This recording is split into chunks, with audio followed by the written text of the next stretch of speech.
For me, the big message of fall winter is texture and proportion. Texture in just playing with different surfaces. High shine patents, we've got suedes, we've got pony skin, we've got this incredible pebbled leather running through the men's and the women's everywhere. Some shiny surfaces and metallics. Proportion, it's all about exaggeration, being playful with the object. The color palette is very, very simple. It's I call it a bruised color palette. It's purple, gray, and black, essentially, through the men's and women's.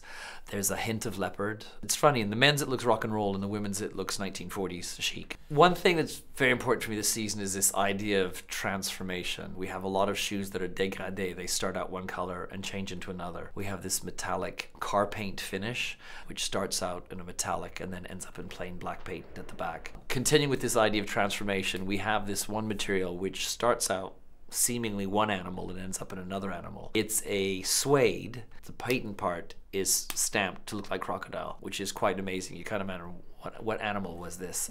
It's sort of the way it changes on the shoes. That's probably my favorite material in the group, and it's also the newest. I've never seen it before. One thing I wanted to do with the sneakers is make them more luxurious, less sneaker-like. Again, to differentiate myself from the GEOX mainline in the store. Oversize is a big word that's coming back into fashion. I actually call it the fat lip group. That's for men and for women. The lip is 2-3 times the size it should be. Also took a gigantic zip and applied it to shoes. I mean, it's a zip, it's about 18 millimeters wide. So again, being very playful, very clean, simple shoes, but just putting something bigger than you would expect. Because we'd had such success with our car shoe loafer ballerina group during the summer, we did a new one for winter. This one is a little bit more courage, a little bit more space age feel. It's not just ballerinas. We've done little flat little booties, little flat little sneakers on the same thing.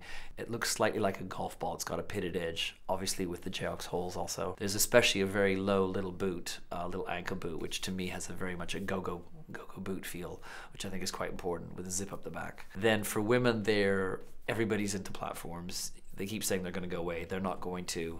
And everybody's into sneakers, so I did a platform sneaker, which this group we called the Ziggy group, because to me it was very Ziggy Stardust in inspiration. I think what I do at GEOX, as I said, it reaches a broad audience. It's fun, it's playful, it's everyday, it's modern, it fits, living in an urban lifestyle. It's just easy.